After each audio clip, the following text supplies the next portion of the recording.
Danny, welcome to the podcast. How are you? I'm doing well, Mike. Great to be here. Yes, thanks so much for doing this. I want to remind our audience, you and I are talking because a couple weeks ago I had a conversation with our mutual friend, Patrick Kloss, and I asked him a version of the question, what's one of the top skills for the future that you're seeing that's on your radar? Maybe that's a little bit undervalued. And he said sales. And I was just a little bit taken aback. I don't know if it's um, everything I hear out of Silicon Valley, product, product, product. You don't need a marketing department, whatever that might be. I was just sort of taken aback. And then he said, "You got to talk to my boy, Danny," and so that's why we're here talking about sales. So I think I wanted to just open with the same question that I asked him, and get your thoughts a little bit on where sales sits in the skills department, kind of headed into the future. Yeah, that's a great question, and obviously, Patrick is great. I've had the opportunity to work with him quite a bit over the last year or so, and love the guy. But that's a good question and a good prompt for where we're at with sales. So, pretty much Silicon Valley doesn't really share this, but everything in Silicon Valley is really two things, right? It's product and sales, or product and marketing and sales. So there is a little bit of a fallacy that the product can always sell itself. Some of the best companies in the world have exceptional sales teams or exceptional salespeople. So even Apple, Google, Square, some of the companies that you hear like, oh, we don't have big sales teams.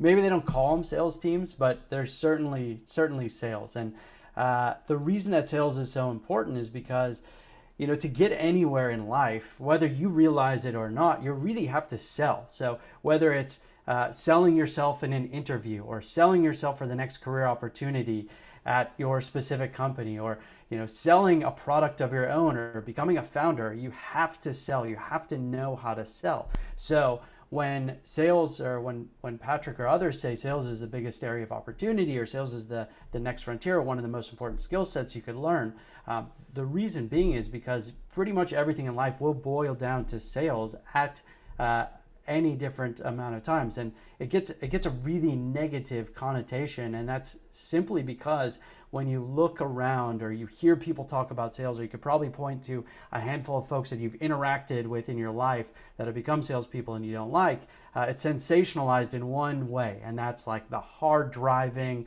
smooth talking, Wolf of Wall Street, boiler room, Glengarry Glen Ross type, and that's just not really true anymore. Salespeople today are empathetic, they're thoughtful, they drive and lead with data and analysis. And the best companies, the best cutting edge tech companies, are built with folks who don't necessarily have that typical sales background of somebody who's smooth talking and can talk their way into any deal. They are really thoughtful, and they come from exceptionally diverse set of skill sets and backgrounds. Well, that is, I think that's a great opening salvo into this topic. I think, to me, as I've thought about it and talked to folks, it's a very sales is a very broad sort of meta skill, and we can really unpack the different sub skills within sales. And I want to do that. I want to shift real quick though to the question that I ask everybody right away, because I'm so interested in backstories, and I'm so interested in like what you did and how you got drawn into sales, and we'll kind of take that arc throughout this conversation. But can you tell our audience about like your first job? And that can be like as a kid, or that can be high school, college, your first real job, however you want to take that. Yeah, That's where you started. yeah, for sure. Well, my first job, and I'm sticking to this story because it's so funny, but my first job was when I was 14 years old.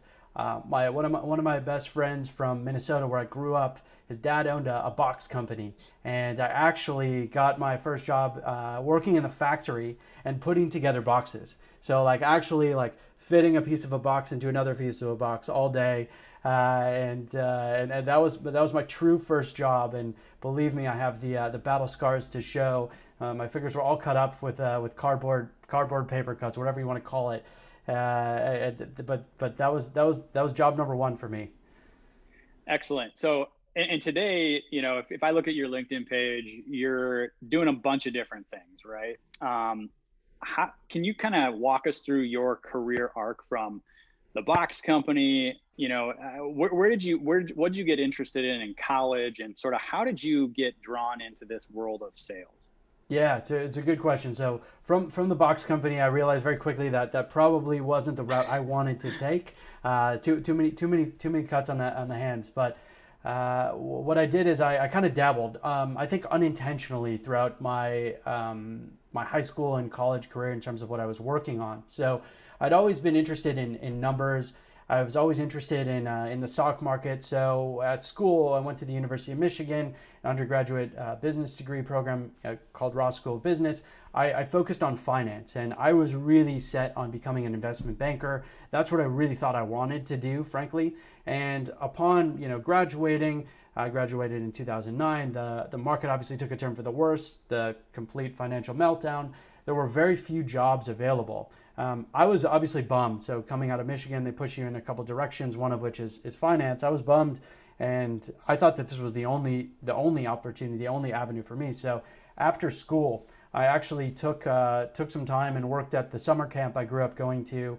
I was a camp counselor there, and had a bunch of fun that summer, and came home after that, and I was like, damn, I don't know what I'm gonna do. I really am confused. So I, at some level, to appease my parents, decided I was going to take the LSAT and go to law school.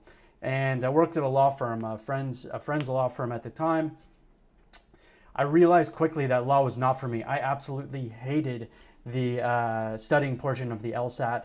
It was awful. I think I have two younger brothers. If you ask either one of them when I was at my worst, they would say that time period that I was studying for the LSAT. So it was bad. And I was super confused, and then a buddy reached out to me and said something along the lines of, "Hey, Danny, I work at this really cool company called Groupon. It's based out of Chicago. I was in Minneapolis at the time, back at home. Why don't you come and interview here? And if you like the interview process, if you like the team, I'm sure you could get a job." So I was like, cool, that looks great. I checked out their website. Their website had this, it was kind of ahead of its time. They had this little camera that showed people in the office, and nobody's wearing a suit. So I was like, okay, I'm pretty into that. So I actually applied to every single job on their job board, and like a day later, the recruiter got back to me and was like, "Hey man, you can't be applying to every job on the job board. It's just you're not going to get a job here. But I know your buddy, so why don't we do this? Why don't you come down and start as an unpaid sales intern? You'll launch our newest market. At the time, it was Oklahoma City. You'll cold call Oklahoma City merchants, and if you do well, we'll give you a full-time position."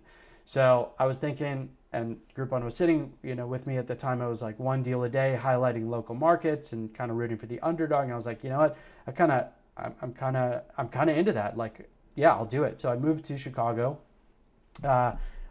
No solid income in mind. Got into Groupon and ended up just hitting the ground running, and realized really quickly that I could do sales. I had no idea it was in my personality at the time, and performed very well as an individual contributor. Ended up managing a big team there, and then the rest, was kind of methodical. So I jumped out from Chicago to Silicon Valley and launched a sales team at a company called Orderhead, and then I've pretty much been launching sales teams ever since.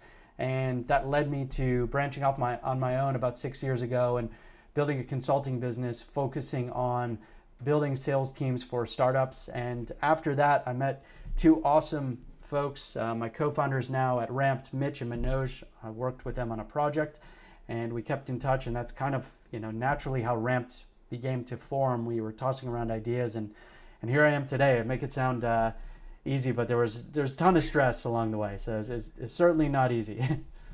That is a fantastic story. You and I actually, listening to you, we have a couple of interesting parallels. So I was in the finance industry in Chicago. I was a prop trader in Nice. that 2008, 2009 crazy time period, and I've made several transitions, if you will, in terms of what I've done. But I know the Groupon story well. I had a buddy that worked there as well, and was in Chicago around the same time frame. So that's really interesting. So you sort of, I think the other thing I wanted to say was this. I almost went. I thought very hard about going to law school as well. I was at a period of. I came out. I'm a little bit older, and I was 2003 ish, and it was bad economy at that point in time too. And I was like, my dad's a lawyer. Okay, maybe I'll go take the LSAT, do the MBA, dual MBA thing. And I was like, man, I know this isn't right. There was just something like it's not right. And that was one of the moments where I was like, wow, there's not just two paths for me, right? Like there's a whole world of things that I could do out there, and I'm just kind of going to go explore. And it seems like you sort of just leaned into that as well, and sort of accidentally, wound up finding your calling. Yeah, so I would say it was less intentional. I certainly had the same feeling you had of like, man, this is not right. There's something about this is bad. But I think at that time a little bit harder on myself. I was very much hey, the law isn't for me. Banking's not working out. Like, what the heck am I going to do next? Like that was where it's at. So I wanted to ask, again, it was sort of like an unintended career change for you to wind up at a high growth tech company and in sales. And I wanted to ask, what was it about sales or that position that you think why did you end up sticking with it? It wasn't just okay, you were good at it necessarily. Like what do you think it is about sales that ended up clicking with your personality? Yeah, that's a really good question. So I wouldn't even peg myself today as like a salesperson, which is kind of crazy. I feel like sometimes I still don't fit that mold of what the perception is of a salesperson.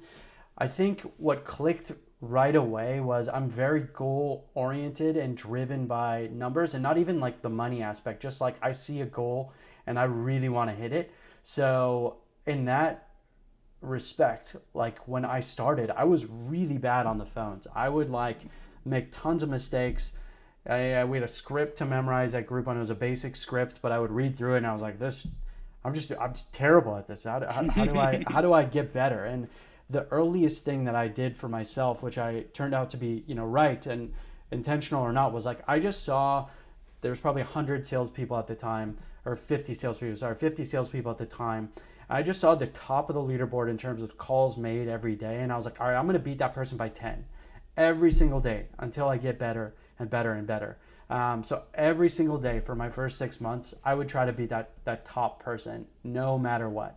And then what I realized quickly, and I got off my, told you about the sales internship. I got off the internship after, 3 weeks or 4 weeks, and then started getting on salary. I realized like one paycheck was way small, and one would get bigger and bigger and bigger over time because it was the one with commission. I was like, okay, I kind of see where this is going. And I knew that there was an incentive plan in place, and I didn't really know that I'd be motivated like that, but I was motivated by just hitting goals and continuing to drive myself. And I think that performance measurement was really helpful for me early in my career. Yeah, that's super interesting. So I'm just going to go back to like a personal anecdote. Like coming out of college, again, when I didn't really know what I was going to do, I was interning as a financial advisor, right? And making cold calls. And I just I couldn't stomach it, right? Like it was such a barrier for me to do that because as I found out, nearly 20 years later, working with a performance coach, like I need to have really great alignment around what I do. And if I don't have like great, perfect alignment, I can't do it. I can't pick up the phone. Like how does the person get around that? Because there's the leading indicators, right? Like what you're talking about, making phone calls, right? Like, yeah, maybe it's not the greatest, most fun thing, but like you got to do it, right? Like it's got to get done. And then there's the lagging indicators, which are everything else. Like I couldn't get myself, to get over the leading indicator. Like I think that's such a barrier. And how do you get around that? So what I will say is, and it's a great point, and I hear it all the time. Obviously, through Ramped, we train up, hundreds of junior salespeople. I've trained thousands in my career. I hear it all the time, and all I can tell you on this subject is you really just have to believe in the product, Right. or you have that in your personality. I don't actually think I have that, like, get up and make these cold calls every day and I really love it. I don't have that necessarily. So for me, I really have to believe in what I'm selling. And at Groupon, I believed it to my core. Like, it was, I knew it worked and I knew it was going to help businesses. And I could spell out the exact use case for any business at one point in time, for any business that I was calling on, and why it would work. And again, that kind of drives me, kind of the thread there is it goes a little bit back to how I like to analyze things. And, I was passionate about numbers growing up. Like, I could create the most simple to understand ROI case for your business. And because I could do that and see the numbers work, I was so confident that it was going to work for whatever business I was calling. So for me, it was all about belief. And that is really where I go, at least in my career. I have to believe. I really have to find something that Yeah. I believe in, or I'm not going to be able to sell it. Yeah, you're using the word belief. I'm using the word alignment. Exactly the same thing. I think I had such a hard time because I love the markets as well, and I felt fully comfortable taking risk in the market myself, but I was very uncomfortable telling anybody else, yeah, especially as like a 20-year-old kid, right? Like what they should do with their Right. money. So there was just disalignment, and I didn't believe in my results or my process or my experience at the time, right? So yeah, I mean, alignment's just absolutely huge. I Right. feel like in this world. So we talked about sales being real. To me, it's like this compilation of skills, right? How do you view the breakdown, I guess, of a complete salesperson? So I mean, you have people who can obviously pick up a phone, be good on the phone, be a good conversationalist. You have extroverts versus introverts. You have data. You were talking about data driven and people who are really analytical. There's digital marketing, which can be viewed as sales. Like, how do you Yep. sort of categorize all of this stuff under the umbrella of sales skills, I guess? Yeah, that's a great question. It's a great question. I think there are some traits that I believe are important, though the cross section of salespeople I've seen in my career, great and poor. I can point to like some things that exist for most folks, but there's always wild cards where you'll actually encounter like a true introvert who is a rock star salesperson simply because they have most or all of the other traits that they need to perform really well. So I say this not to really box folks in, but to give kind of like guidance on some of the traits that I think are most successful for sales. And I would say there's a handful. So one, you got to be determined. And what I mean by that is if you put a goal in front of you, if you put a goal in front of somebody you're managing, they have to want to hit that goal. And they have to want to succeed. And sales is, at some level, a lot about just succeeding and winning. So you have to find that within you. Sales is also about being an expert communicator. I don't think you can get away with having like a lack of communication skills. You have to have both verbal and written communication skills today, especially because cold calling, while it's not dead, it has changed quite a bit. I think the days of, for most businesses, like picking up the phone, dialing a Rolodex 100 times, doesn't exactly exist like that anymore. So written communication is a key avenue there. I think today you have to be really empathetic. So COVID especially, but it was trending this way before. Like, folks are getting bombarded with sales calls. It's never a good time for your prospect. They've got tons of other things that they're working on day to day, and I think empathy is critically important there. And then the last thing I'll say, and I'm sure there are other ones, but the last thing I'll say is analytical skills are very important for sales. So you have to be able to analyze and assess different situations, whether it's complex ROI case for businesses or the interpersonal relationships between two people at an org that you have to build consensus on, or even just creating value based on specific personas of folks you're approaching. I think all of those skills are critical, and I'm sure I'm leaving some out as well. So of these top traits that you kind of outlined, so being determined, expert communications, empathy, analytical skills. Let's just stick with those. Obviously, there's a lot more.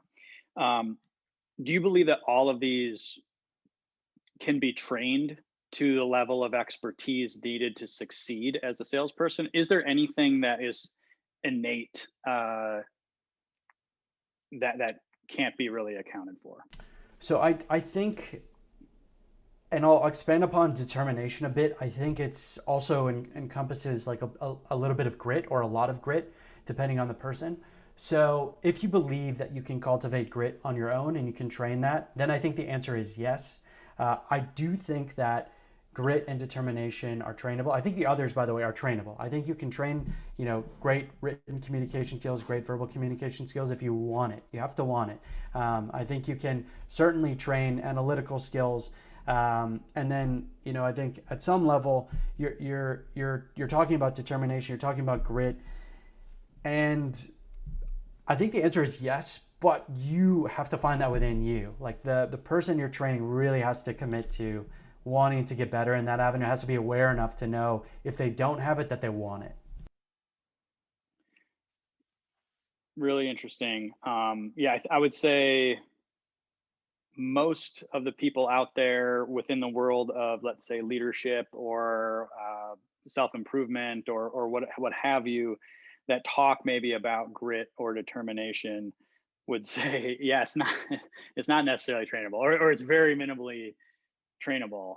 So I think that it's really interesting. I mean, that gives me like a lot of, I think, hope and optimism that like people can develop the micro skills that sort of underpin this gritty attitude, right, to become what they need to eventually. Look, do I think if you're a 1 on the grit determination skill, can you get to a 10 easily? Probably no. I think that's going to take a ton of work. But if you're like a 6 or a 7 and you're looking to get to 8, 9, or 10, I think it's doable. And I think it's just, I'm by no means the expert on training grit. I think that there are just things that you could be doing in your life to push yourself. You have to have some genuine curiosity. You have to see goals and attack them. You have to want to improve, and you have to kind of be aware of the areas that you need to improve on, and then just set mini goals along the way to get to that big goal. So we highlighted, I kind of told the story about my big barrier, but like, what are some of the other, I guess, barriers to succeeding within the world of sales, and how do people get over them? If we can train all of these things, right? How do people end up getting over some of these barriers? Yeah, it's a good question. And I don't necessarily believe that sales is for everyone. So I'm Right. not in the mindset that I think you need to get over them. I wouldn't necessarily frame it like that. I would kind of frame it like this. If you're starting a career in sales, and this is a lot of what we're doing with Ramped, and you realize very early on that you absolutely hate cold calling, or you hate putting and generating lists of leads, hundreds of lists of leads, or you hate reaching out to hundreds of people and hearing no all the time, it just might not be for you, and that's okay. I think that's even better to learn at an early stage in your career than not. So I think let's take that as like, one section of folks who really shouldn't be in sales because it's just not right for them. And that's great actually that you know that early on. Folks that really want sales and can commit to it have to see that it's like a bigger picture and that there's a bigger mission at stake. And what I mean there is, if you're getting into a sport like golf, right, you're going to make millions of mistakes over your career. You're never going to have a perfect round. You're probably never even really going to hit like the perfect shot. You could do so many things wrong, but you could still play well and you could still see constant improvement. You have to just commit to the fact that that's the game or the sport that you're playing over time. So if you're willing to make the commitment and you know that, it's a slog at points and parts of the job suck, and yeah, nobody really likes to pick up the phone and dial 100 times, and certainly not many people like to hear no 95, 96, 97% of the time. But if you can get through that stuff, the reward is so big, right? It's a really cool career path. It's a lucrative career path for those who care about that. And you get the opportunity to work on what I feel like is the most energized team at a company, right? You're building momentum, positive momentum. You're building energy, and you actually get to see your work being rewarded. So not just in terms of your own financial compensation, but every deal you close helps the business, and you can see that dollars going into the business helps build the company that you're working for.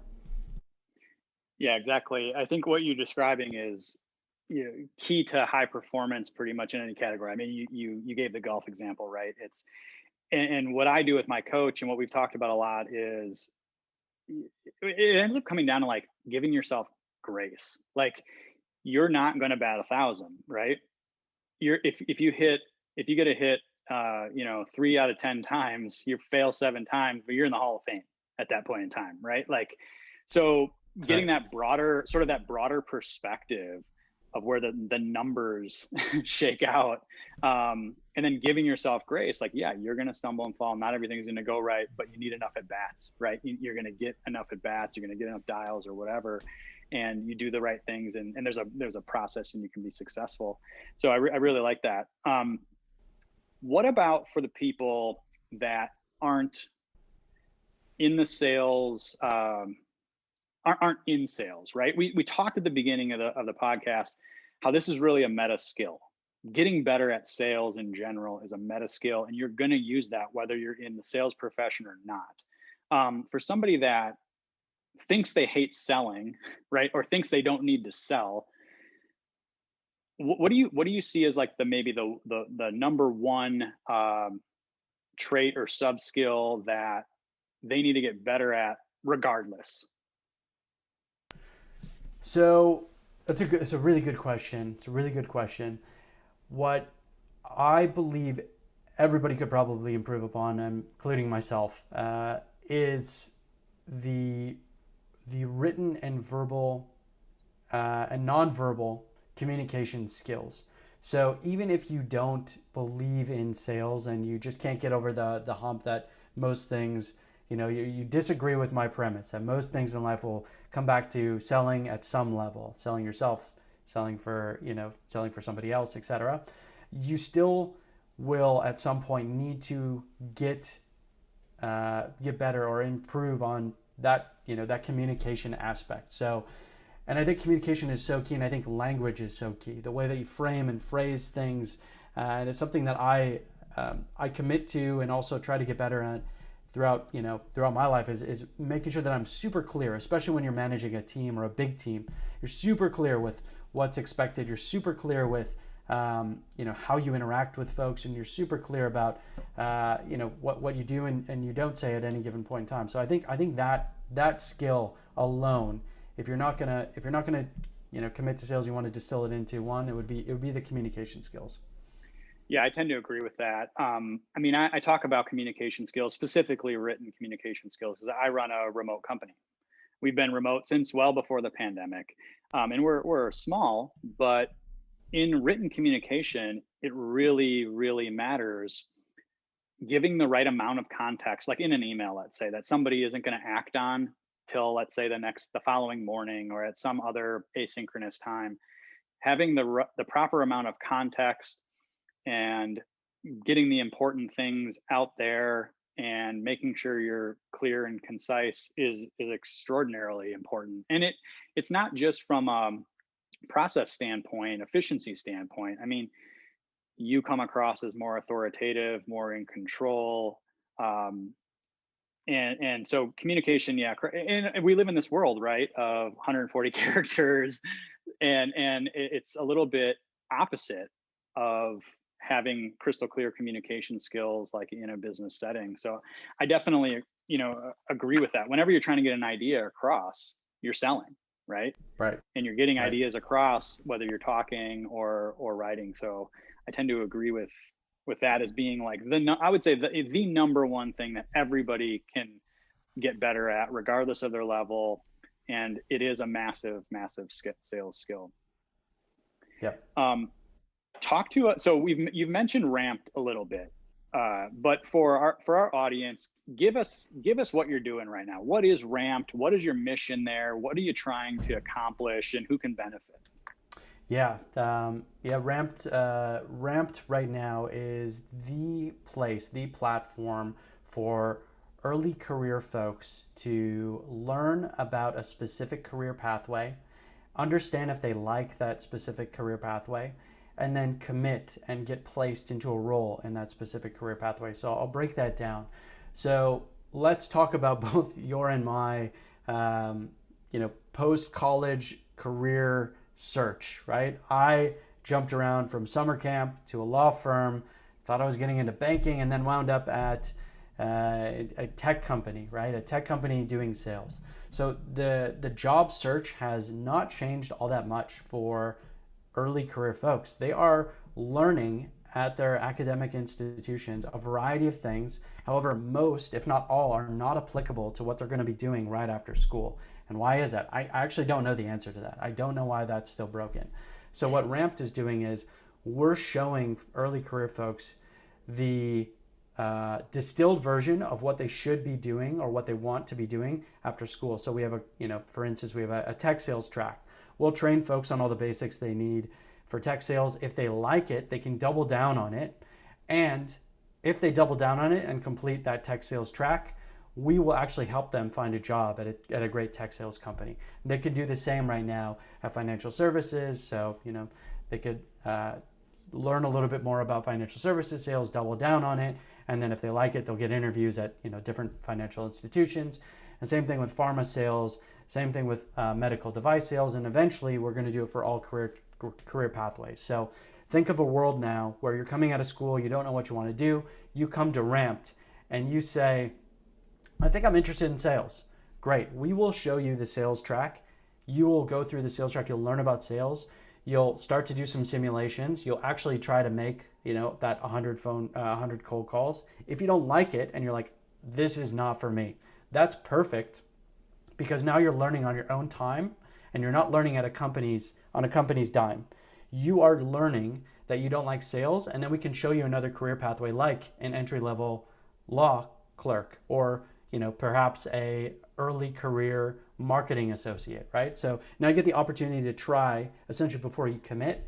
And we think that it's a more thoughtful way to go about your career search. We also think it's more empathetic to both the candidate and to the company. So the company's not getting somebody who's going to leave them in 3 months, and the candidate actually gets to really dig in to what the actual job will be and then commit, instead of what's happening now, which is spray and pray, mass apply. Whoever gives you the interview, you kind of double down, and because you need a job, you're going to continue to work that interview process, even if it's not the right fit for you. Very cool. I would say the number one thing that was missing for me coming out of college and trying to figure out what I want to do was just this. I felt like I didn't have there wasn't a good platform for me to explore all of the different and nuanced areas that I could potentially pursue in a career. Yeah, you have your career center. Yes, you have these, fit job fairs where people come talk to you about this stuff, and you can find mentors and your dad and your uncle, to tell you about some of this stuff. But man, it's a really big world out there, right? And so I've always been this kind of a fan of this, apprentice model. And I feel like what you're describing is you're sort of bridging that apprentice model. You're democratizing it and bringing it and trying to, I guess, create more loops even quicker. So somebody can come to Ramped and look at pharma sales and do some activities and get a feel for it what's a window of time? What would be a window of time where somebody would sort of get a feel for what that would be like? So right now, we will also cater the courses specific to Gen Z. So they're all online, they're all digital.